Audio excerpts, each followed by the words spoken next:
님 2025년 한 단어로 표현한다면 뭐라고 표현하고 싶습니까?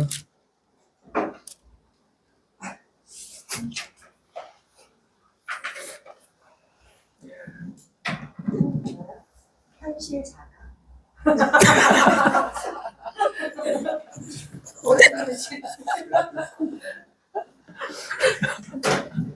그 옆에 호쾌하게 웃고 있는 이름이 성이 백순천님.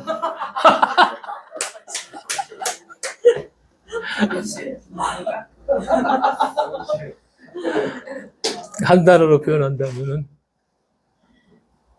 이것도 은혜. 이것도 은혜. 그 옆에 유은실님, 그게 무슨 한 단어씩이야. 그 김메라님,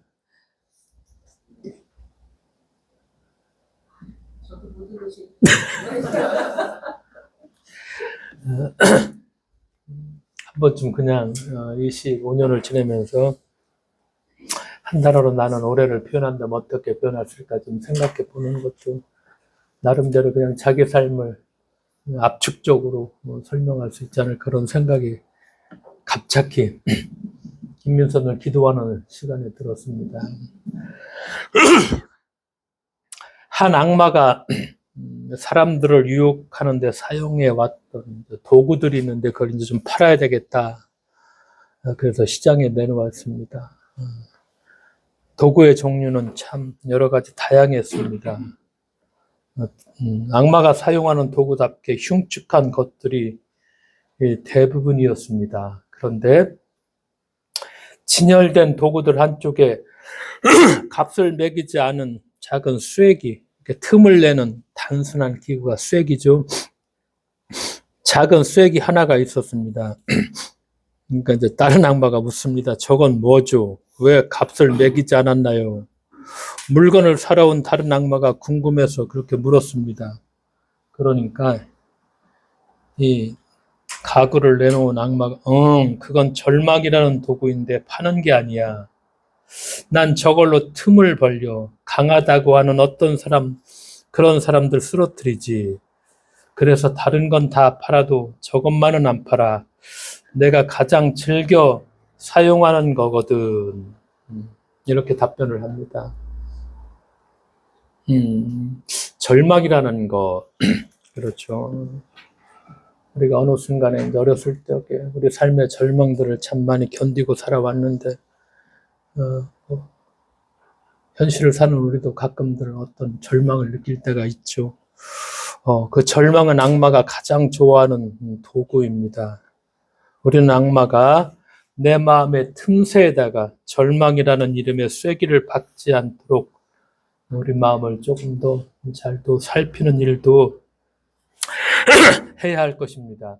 남아프리카 공화국 최초의 흑인 대통령 잘 알고 있죠. 노벨 평화상을 받은 넬슨 만델라. 정치범으로 독방 27년을 갇혀 있었죠. 참 27년 독방에 엄청난 세월이죠. 만델라가 독방에 갇힌 지 4년째가 되던 해에 그의 어머니가 돌아가셨습니다. 이듬해에는 큰 아들이 자동차 사고로 또 그렇게 죽었습니다. 아내와 딸들은 흑인 거주 지역으로 강제 조치가 되었습니다. 둘째 딸은 심한 우울증에 시달렸습니다. 근데 만델라가 할 수 있는 게 하나도 없죠. 감옥에 독방에 갇혀 있으니까 가족을 위해 할 수 있는 게 아무것도 없었습니다. 자기 때문에 가족들이 고통받는다고 생각할 때마다 만델라의 절망감은 깊어졌습니다. 그렇게 감옥에 있은 지 14년째 되던 해에 큰딸 맏딸이 만델라를 찾아왔습니다. 맏딸은 손녀가 곧 태어나게 되기 때문에 태어나는 손녀딸 이름을 지어달라고 감옥에는 만델라에게 먼저 편지를 보냈었습니다. 그리고 이제 면회를 왔죠. 그러니까 면회 와서 맏딸이 아버지 만델라에게 묻습니다. 손녀 이름을 내가 지어달라고 했는데 부탁했는데 지어놨느냐? 그렇게 물었습니다. 만델라가 작은 쪽지 한 장을 내밀었습니다. 그 작은 쪽지를 조심스럽게 펼쳐보다가 그 맏딸이 그만 눈물을 흘리고 말았습니다. 쪽지에 적힌 손녀의 이름이 바로 희망이었습니다. 성경에 보면은 가장 절망적일 적에 하나님은 우리와 함께 하신다. 그렇게 말하죠. 그렇게 또 고백하죠. 가장 어두울 때 하나님은 우리를 비춰주신다. 그래서 가슴에 별을 간직한 사람은 어둠 속에서도 길을 잃지 않는다. 가슴에 희망의 별을 하나만큼은 간직하고 올해도 또 내년도 우리들 앞에 주어진 그런 시간들을 우리가 뚜벅뚜벅 그렇게 살아가야 할 것입니다. 우리가 신앙의 삶을 살죠. 대부분 우리가 이제 그런 게 좀 줄었는데 교회 이제 습관적으로 다닐 적에는 그냥 주여 이게 입에 붙어 있습니다. 교회 생활 하는 사람들은 신앙생활에 조금 더 오래 갈수록 교회를 조금 더 오래 다닐수록 그저 그냥 꼬릿말처럼 주여 이게 입에 붙어서 주여하면서 하나님의 뜻을 달고 살죠. 주님이 구원자고 메시아라고 고백을 합니다. 근데 이게 진짜 고백의 언어로만 딱 끝날 때 그렇게 끝나죠. 고백이라는 것이 삶에서 살아나야지 그 고백이 힘이 있는 것이고 그 고백을 통해서 내가 내 신앙의 정체성을 보여주는 것이죠. 그런데 그냥 고백이 습관적인 고백으로만 어떤 그렇죠. 샤머니 집의 뒤에 말처럼 그렇게 매듭을 짓고 말죠. 우리의 삶에서 고백이 삶에서 살아나는가? 나는 이 신앙의 고백이 이 시간이 갈수록 사실은 무뎌지죠. 그냥 습관적이 돼보고 그러면서 그 습관적인 것이 조금 벗어나려고 하면 막 싫어하고 막 짜증내고 이상하다고 생각할 수도 있죠. 왜냐하면 편하니까. 근데 신앙은 사실은 편한 게 아니라 자꾸 도전을 주는 거기 때문에 이럴 때가 많죠. 우리가 왜 예수를 믿는가? 이 근본적인 질문이죠. 근원적인 질문이죠. 나는 왜 예수를 믿는가? 이런 근원적인 질문. 사람들은 다른 사람들에게서 무언가를 얻으려고 하죠. 관심을 받으려고 하죠. 지지를 받으려고 하죠. 또 인정을 받으려고 하죠. 이득, 사랑 등등등등. 이걸 다 좀 무엇인가 얻으려고 합니다. 하나님을 믿는 이유도 무엇인가 얻기 위함이죠. 그러면 예수 믿는 것도 예수님으로부터 무엇을 얻으려고 하는 것인가? 우리가 예수에게서 무엇을 얻으려고 하나? 내가 예수를 믿는다고 하는데 그럼 나는 예수에게서 무엇을 얻으려고 하는가? 요한복음 6장에 보면은 오병이의 기적을 베풀죠. 근데 사람들이 빵을 얻어 먹었어. 그게 이제 시간이 좀 지나니까 또 배고파. 그러니까 사람들이 또 예수께 무언가를 얻으려고 몰려와. 예수님은 몰려와서 빵을 얻기를 바라는 사람들에게 이번에는 그렇게 말씀하시죠. 썩을 양식을 위해서 일하지 말고 영생하도록 있는 그런 양식을 위해서 하라. 이렇게 말씀을 합니다. 그러니까 우리가 무엇을 얻으려고 예수를 믿나? 대부분은 복을 받으려고 하겠죠. 복이라는 것이 워낙 우리 삶에 절대적으로 차지하니까 새해에도 그래서 복 받으라고 복이죠. 건강. 나이가 들어갈수록 최고는 이제 건강. 이거 우리는 이제 보니까 저도 입에 달고 살 때가 많죠. 건강해야지. 만사형통, 마음의 평화, 오래 살고 영생하고. 현실에서 우리가 신앙생활 할 적에도 목사들이 그렇게 종교 지도자들이 다 얘기하죠. 하나님께 원하는 거 구하라. 교회에서 보통 얘기하지 하나님 얻을 때까지 두드리라. 그리고 하나님의 일을 열심히 하면은 하나님께서 반드시 주실 것이다. 내가 얻지 못하는 이유는 내 정성과 열성이 부족하기 때문이라고 성도들을 결국은 나무랄 때가 참 많죠. 근데 우리가 구하는 것들을 사실은 요한복음에 비춰보면은 예수님께서 말한 썩을 양식, 대부분이 다 썩을 양식이라고 성경은 말씀을 하죠. 일반적으로는 다 우리가 이렇게 얘기할 수 있죠. 종교의 시작이 뭐 그랬던 것처럼 선사시대 이래로 불안을 극복하고 또 안정과 이제 번영을 구하려고 우리가 각종 종교를 다 만들어내죠. 그래서 자신들이 생각하기에 내가 이렇게 하면은 내가 믿는 신을 기쁘게 하여 내가 믿는 신이 필요로 하는 것을 나한테 주실 것이다. 좀 각종 종교 행위를 만들어 지키며 또 다른 사람들도 그렇게 하라고 권하고 독려하고 그러면서 그것이 시간이 100년, 200년, 어떤 거 1000년이 지나면은 이제 그것이 어떻게 되죠? 신성화가 되고 이제 절대화가 되고 감히 성역이 돼버리고 뭐 어떻게 할 수 없는 그렇죠? 대부분의 몇천 년 된 종교가 다 이렇게 동일합니다. 우리가 구약 성경에만 보더라도 하나님을 믿는 유대인들은 그러면은 신약 시대 때 묻죠. 유대인들이 어떻게 해야지 우리가 하나님의 일을 하는 거냐?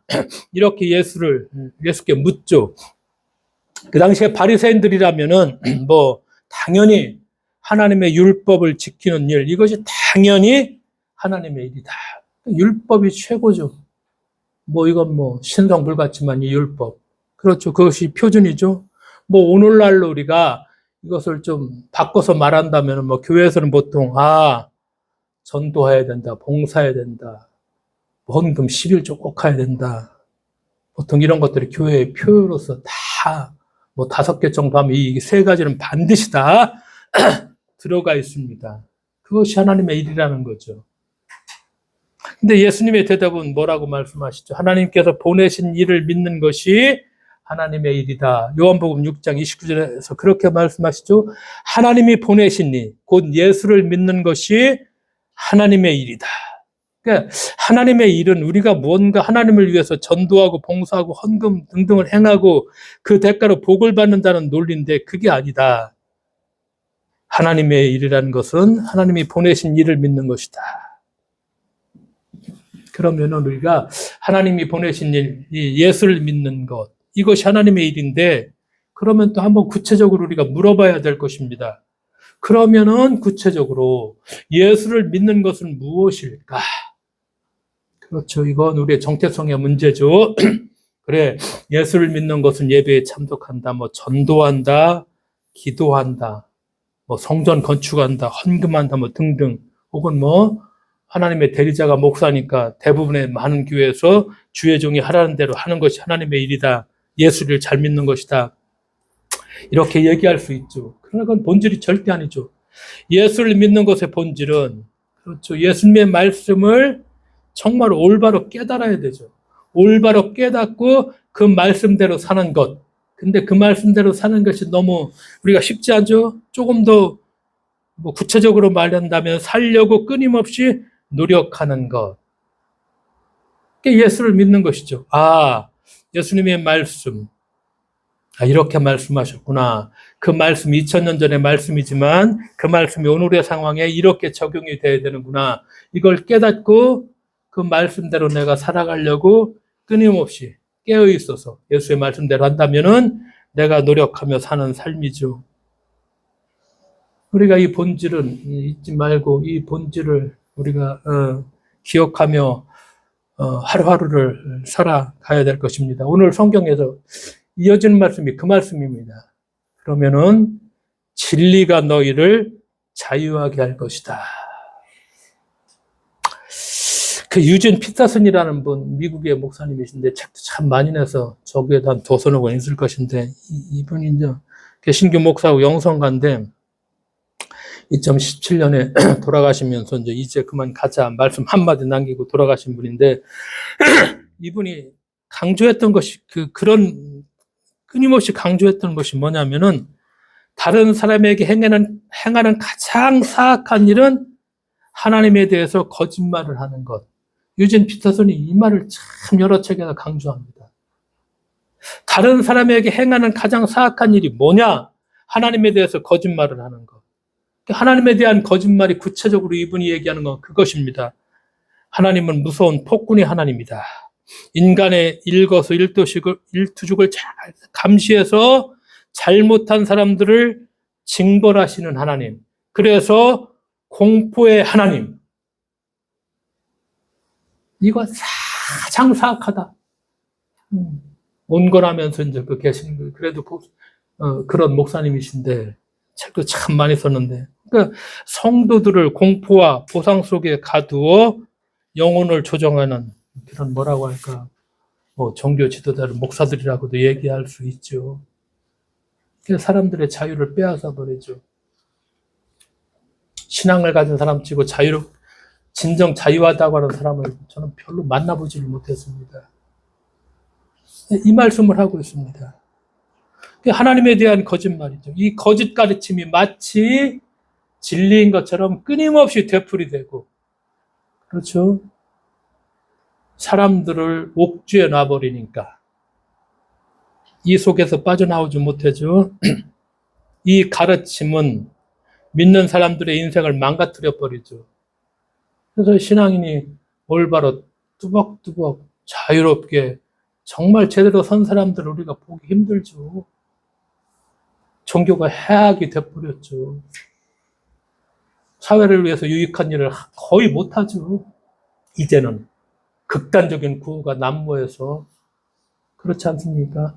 어린애들, 극우주의자들 학교도 안 보내고 저기 어디 보내면서 끊임없이 그 6살, 7살 초등학생들한테 증오와 차별을 가르치고 없애버려야 된다 가르치고, 이 유진 피터슨이 하는 얘기가 지금 적나라하게 지금 이 현실을 반영하고 있는 얘기죠. 그래서 하나님을 무서운 폭군으로 벌 주시고 심판하신 하나님, 거기서 목사는 하나님의 대리자로 군림하며 교인들을 노심초사하고 두렵게 떠는 신앙 속에서 딱 가두어 놓고서 공생하죠. 그래서 오늘 본문에 요한복음 8장 31절 32절에 자기를 믿는 유대인들에게 이르시되 너희가 내 말에 거하면 참으로 내 제자가 되고 제자가 된다. 그리고 진리를 알지니 진리가 너희를 자유하게 할 것이다.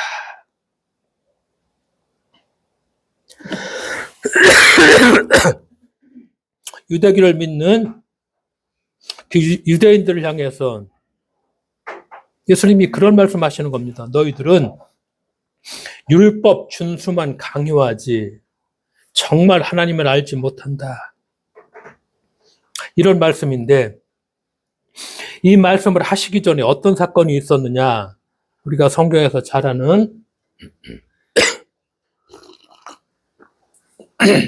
가늠하다 잡혀온 여자 이야기가 있죠. 죄 없는 자가 돌로 쳐라.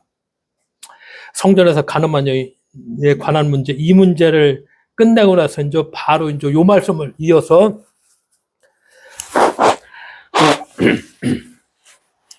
이 말씀을 하시는 겁니다. 유대교는 하나님이 계시는 성전에서, 그러니까 하나님이 주신 율법을 가지고 사람을 죽이는 종교가 되었다는 것입니다. 왜냐?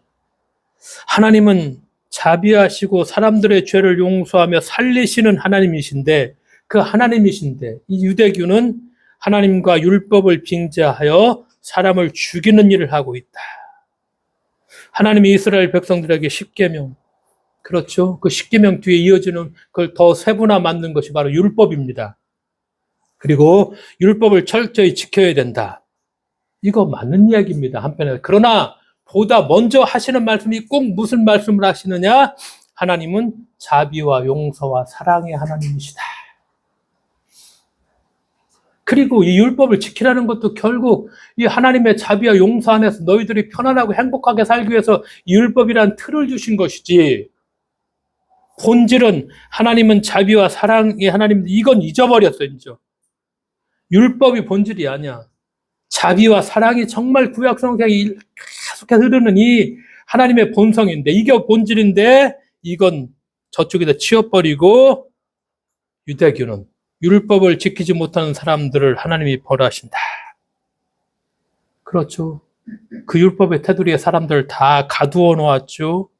뭐 우리가 보는 것처럼 인류 역사 최초의 성문법이 함무라비 법전, 기본이 뭐 눈에는 눈, 이에는 이, 동태 복수법이라고 하죠. 상대가 잘못한 그만큼 반드시 갚아준다는 것입니다. 이것은 인과응보의 질서입니다.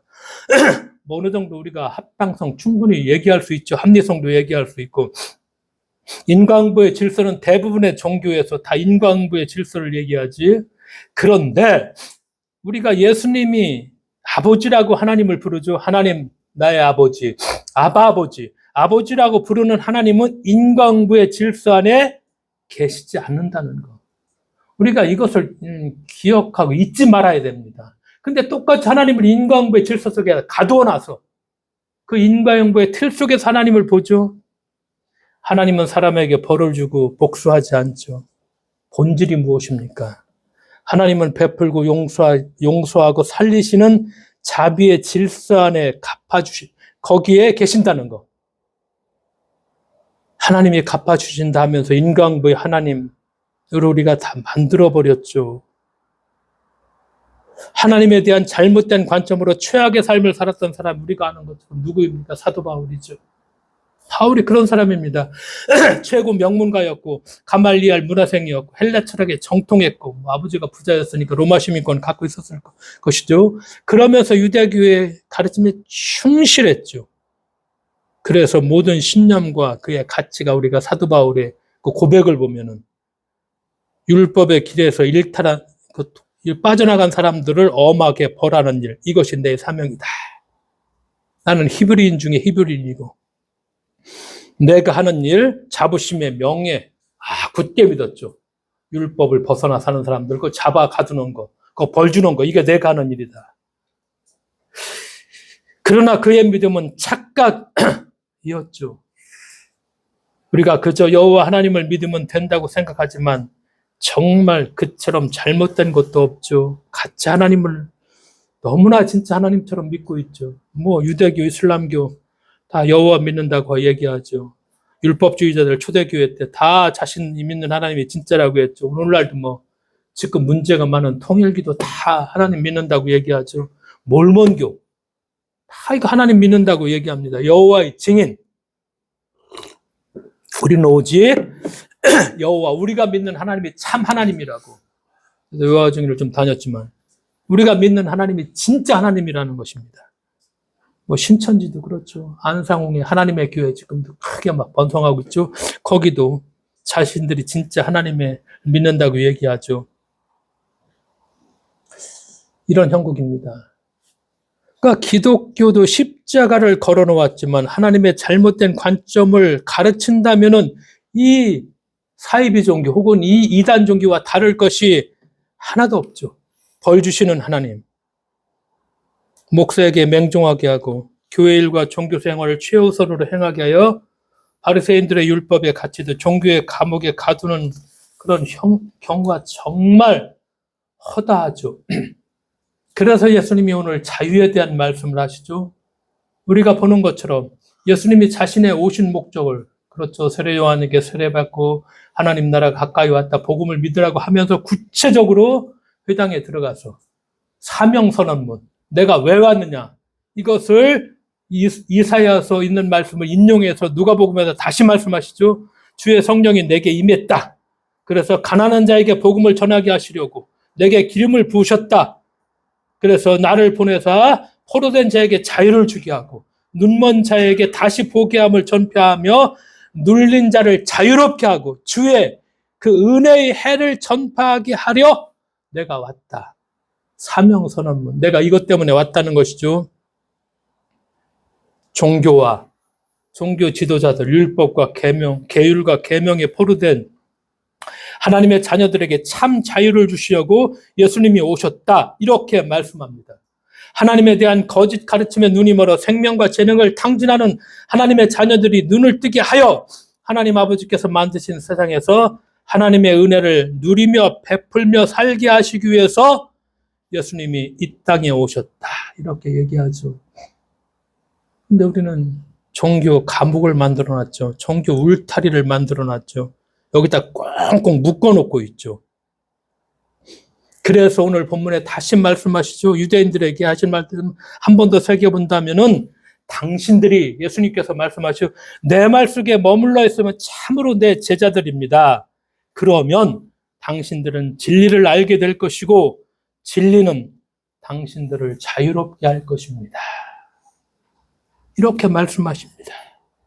이 말씀을 바로 성전에서 가늠하다 잡힌 여자를 돌로 치려할 적에 죄 없는 자가 먼저 저 여자를 돌로 치려 하시면서 이 말씀을 이어서 조금 뒤에 이 말씀을 해주시는 것이죠. 사람들을 단죄하며 악을 악으로 갚지 않고 용서하며 살리는 것. 이것이 하나님의 진리를 실천하는 삶이죠. 이것이 바로 우리가 예수를 믿는 삶이죠. 그래서 이렇게 산다면 자유롭게 될 것입니다. 이것이 자유한 삶입니다. 이 말씀을 하십니다.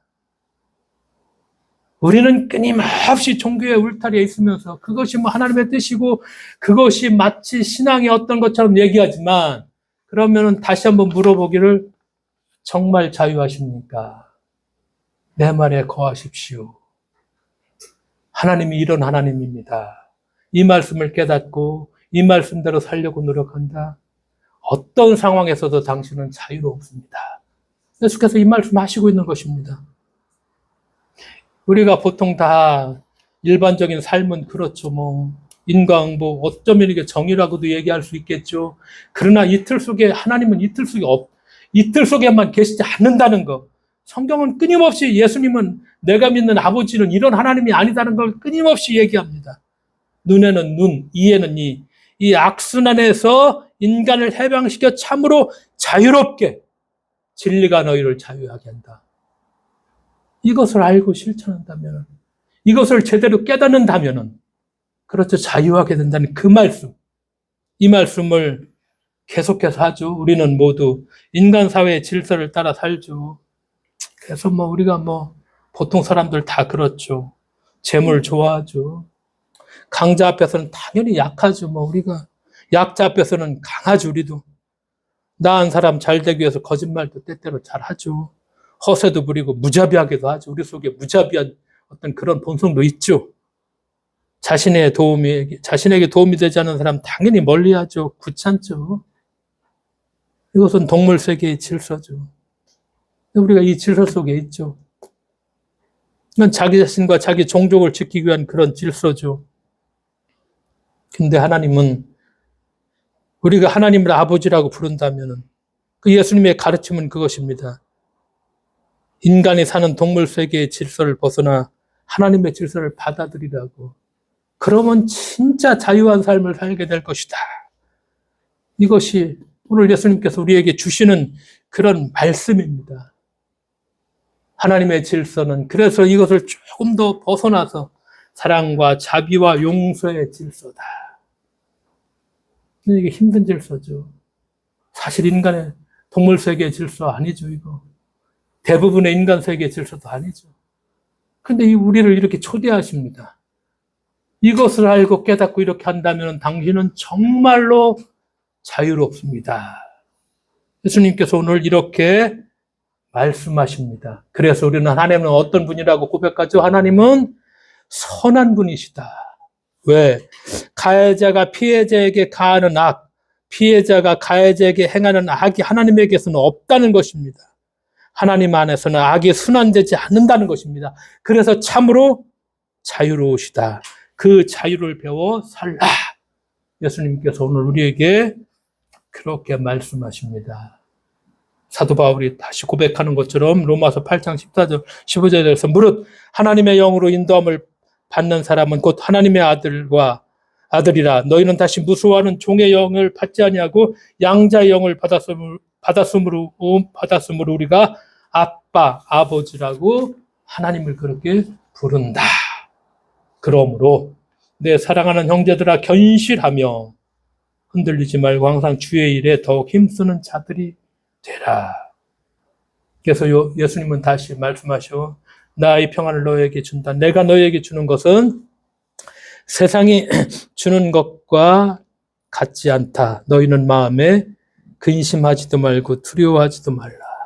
근데 이 말씀이 우리가 동물 세계의 질서에 종교의 감옥에 갇혀 살아야 하는가? 이걸 다시 한번 우리에게 묻고 있죠. 이 질문을. 하나님의 질서, 사랑과 자비와 용서의 삶. 근데 우리가 실천을 좀 못한다 할지라도 부족하다 할지라도 그러나 본질은 잊어버리지 말아야 됩니다. 아, 이 질서구나. 그래서 하나님은 선한 분이시구나. 그래서 우리가 자유하다는 자유의 삶을 얘기하는구나. 어떤 율법의 이 인간의 질서, 이 질서 속에 있으면 거기에 다 갇혀 있죠. 근데 이 질서 속에 있지 않다는 거예요. 하나님은 사랑과 자비와 용서의 하나님이야. 그러니까 이걸 배워서 너희들이 내 말에 거하면은 참으로 너희가 자유하게 될 것입니다. 우리가 올해도 이어서 내년에는 조금 더 자유하는 삶을 살아가는 우리 모두가 되어야만 하겠습니다. 기도하겠습니다. 하나님 아버지 감사드립니다. 동물 세계의 질서가 아니라 하나님의 질서, 사랑과 자비와 용서의 하나님, 선하신 하나님, 그 말씀 안에 거하는 주님, 진정 자유하는 삶을 살 수 있도록 주께서 저희들을 지키시고 인도하여 주실 것을 믿으며 예수님의 이름으로 기도드리옵나이다. 아멘. 찬송가 300